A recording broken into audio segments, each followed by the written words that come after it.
Hey, I'm Joel with Power Stance Import Export, and normally we do videos of vehicles for sale. Now this vehicle is for sale, but I have to fix it first. It's got a loud and whiny transfer case, and I believe the bearings are shot and it needs to be rebuilt.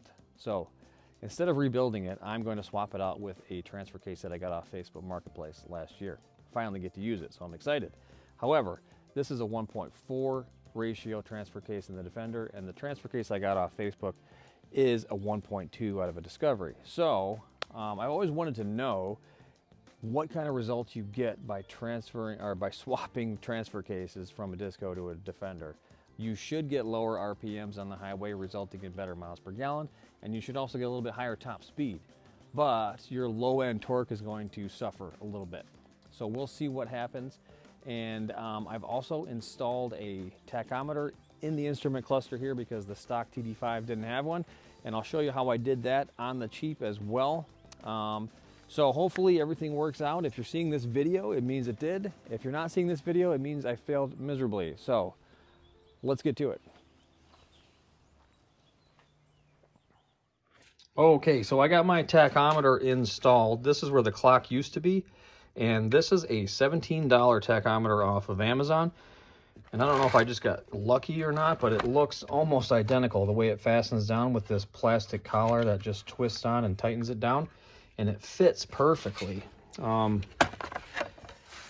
know, it doesn't have the exact same collar as the stock Land Rover gauges, but pretty close. It's black background. It doesn't have a white needle. It's got an orange needle, so I'm not too worried about it. I think it looks fantastic. Way better than like screwing a tachometer to the top or something, or hanging it, taping it somewhere. So it looks great. I don't need that clock anyways. It never works properly anyways, so that's gone. This is the old wire for the clock. We just took that out, and that's going to hang there. Wiring. So let me explain quickly. This black wire coming out of the gauge, I just tied it right there to the black ground coming out of this plug. Your red 12 volts ties in right here to this white wire. Your signal wire. All right, so there's a guy on YouTube called Mike Makes It, I think, and he does a great job installing one of these, way better than this, and he knows what he's doing. I'm just following basically what he did. He said there's got to be a resistor between the signal wire and the 12 volts. So I put one of those in there, taped it in professionally. It's going to stay forever. And your signal wire could plug into the back of this plug, right where that empty spot is above the pink, right next to the purple. Because on the other side of that, in the vehicle, is a white and slate colored wire, and that's your signal wire going back to the ECU, and that's what you need to attach this wire to. So I don't have one of those pins. I'm just going to use one of these deals here, clamp onto that wire, and then just plug this into it, so I can still unplug the whole dashboard without having to tape wires and stuff like that. So oh yeah, and then this white wire is your adjustment. This, you touch that to ground and it will adjust the needle up and down, basically, because when it came out of the box it idled at 0, and then you did a few adjustments and then it would bring it up to about, I think 750 is where I set it to for idle. All right, so let's go ahead and put it back in the vehicle and see how it does. Okay, so I got it hooked up back in the truck, and it is working. The lights come on as well, which is awesome. It does have an hour counter, and for some reason it's at 73 hours already. So I don't know what the deal is with that, but I don't really care. But it seems to be working. We're idling at 750, and give it a little rev, and it goes up.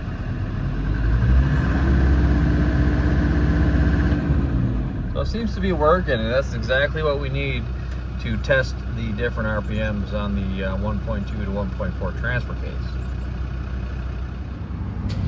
Okay, so we topped her off with diesel, and we got 15.1 gallons. Let's go drive our loop and see what kind of miles per gallon we get, and we'll check the RPMs as well at highway speeds. All right, so we got her opened up here on the highway, and I checked my GPS speedometer, and so right there below 120 on this speedometer is 70 miles an hour. All right, and so this speedo is saying we're right at, or the tachometer is saying we're right at 2,900 RPMs, give or take. And even if this tachometer isn't quite accurate, we will hope that it's consistent. So the next time we'll check the RPMs and we'll see how much it's dropped.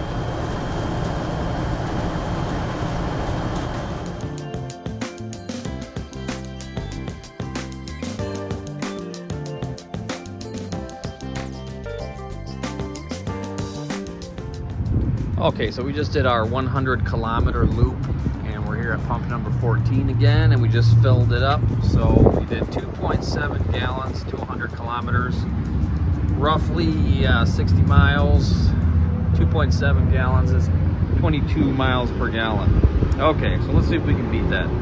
Okay, so now that we have finished the initial test drive with the stock 1.4 ratio transfer case in the Defender, I have removed it and I'm ready to install the Discovery 1.2 ratio transfer case. So if you're thinking about doing this swap yourself, let me share with you a few tips that may help you. Okay, so this is the 1.2 ratio LT230 transfer case out of a Discovery. It does have the 37D prefix and the 10 spline input shaft. So this should fit right onto an R380 5-speed gearbox in the Defender. A couple differences I noticed was the neutral switch, I believe is what that is, on the Discovery has a different plug, and this will not fit on the Defender, so swap out your Defender plug. The USA spec transfer cases had this interlock solenoid that would prevent you from switching between high and low ratio if your foot was not on the brake. So that will not wire up to the Defender. Take the solenoid out, seal up your cover, put the cover back on, you'll be good to go. Now also the gear ratios in your speedometer are going to be different because the Discovery has a smaller tire than the Defender, so gear ratios on the speedometer are slightly different. If you're in a pinch and you have to use your Discovery gearing, you can take the Discovery transducer off, put the Defender one on there, and it will work, but your speedometer won't be accurate. If you're putting one of these into a TDI, this one's going into a Td5, which has the plug and the wire. If you're putting this into a TDI, it will have a cable, but you're going to run into the same problem with inaccurate speedometers. So what I did was I took the rear output shaft off the Defender, and it basically comes off by taking off these 6 bolts here, and it slides right out. All you do is clean up the edges, put new RTV on here, slide it back on, and you're good to go. Everything will be accurate. No specialty tools required there. Your diff lock plug is the same. That should work just fine. This Discovery transfer case has an oil level or oil temp sensor. I would really love to figure out how to hook that up, but there's no wiring for that on the Defender. Also, your brake cable on the Discovery is shorter and will not fit on the Defender. So what I did was just remove these 4 bolts, take the entire brake assembly off. You don't have to mess with the springs or the retainer clips. Comes all off in one piece. Take your Defender brakes and install them back onto the LT230 from the Discovery, and your cables and your brakes will fit just fine. Go back in the same way it came out. You won't have to make any adjustments. It'll be good to go. I did also buy a gasket set from lrparts.net. Replace any gaskets that you think need to be replaced. Your main concern is this O-ring here on the main shaft. There's a great video on Britannica Restorations. He shows you how you can partially remove this shaft, replace the O-ring, and put it back without disassembling the whole transfer case. And again, this is where most all leaks come from on the LT230s. Other than that, the strap here, I decided to place the strap perpendicularly here. It's pretty balanced in the middle. And then if you're using a cherry picker, you can actually slide the hook right or left to make minute adjustments, because this thing does not want to balance correctly in the middle. It's pretty hard to get it to balance. So that's another tip I can share with you. All right, so I think this thing's ready to go back in. I'm super excited to see what happens. If it does get better miles per gallon, that would be so cool. All right, let's get her done. All right, so we just topped off the fuel again, and we are about to go on the same loop with the newly installed 1.2 ratio transfer case. And I can already tell a pretty big difference. There's only supposed to be a 15% increase in ratio or decrease in ratio, but I can already tell first gear much more civilized, second gear. You can actually use second gear around corners. And acceleration feels a little bit different at high RPMs, a little bit quicker. But this is the first time I've had it out, and it actually feels different. A little bit more usable. It's not so much like a tractor. So let's get it on the highway and see how we do. Okay, so here we are right at 70 miles an hour. Definitely a lower RPM, right at 2,500 RPMs almost.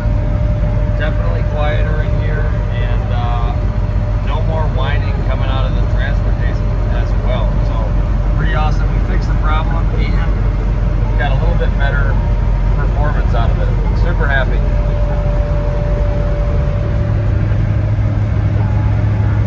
And let's go ahead and accelerate. So I'm putting it down. There's 75, give or take.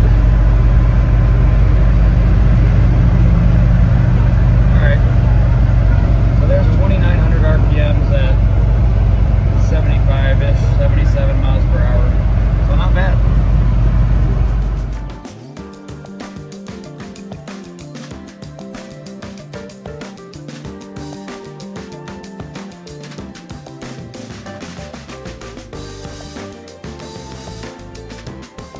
Okay, so we just filled up, did the exact same 100 kilometer loop and filled it up 2.65 gallons. So a little bit better fuel economy. The last fill up we did at the same loop was 2.73 gallons. So not even a tenth of a gallon difference, but it is a better fuel economy.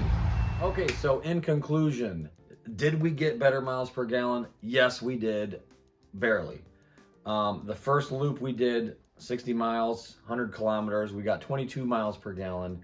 The second loop, after installing the 1.2 Discovery transfer case, we did 23 miles per gallon. So a tiny increase, which means in this 18 to 20 gallon tank, you're gonna get another 18 to 20 miles per fill up, which adds up over time, obviously. But also drivability, was it better on the highway? Absolutely. The RPMs were down around 2,400 RPMs versus 2,900, closer to 3,000 RPMs while at 70 miles an hour. So cruisability is better, but I wasn't super impressed with the increase in fuel economy. I thought it was going to be like a 15% increase because the transfer cases are a 15% different ratio, but that's not exactly how physics works. I'm not a mathematician or anything like that, but it's kind of like on a 10-speed bike. If you're in the second to highest gear and then you switch to the high gear, yes, you're going to go faster, and yes, you're going to have fewer pedal strokes, but you're going to have to push harder to get the bike to go faster, which is exactly what's happening here. The engine is not rotating as fast, but it's having to work harder to push the higher gear ratio. So it's a little bit give and take, but it ended up being a tiny bit more efficient, which is awesome. And bottom line is we got rid of the old whiny transfer case that needed to be rebuilt, replaced it with a good used one from a Discovery that gives you a little bit better driving experience. I like the way it drives around town. First and second gear are great. They're not just super high RPMs. So I think it's all around a win-win. All right, thanks for watching, and please like and subscribe. We have always got videos coming out and new cars for sale, so check us out.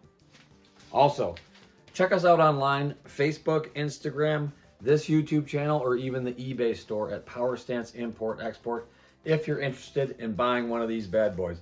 Also, our website is powerstanceimport.com. We've always got new vehicles coming in, so if you're interested in the Land Rover Defender or anything 4x4 diesel that you can't get here in the United States, that's what we specialize in.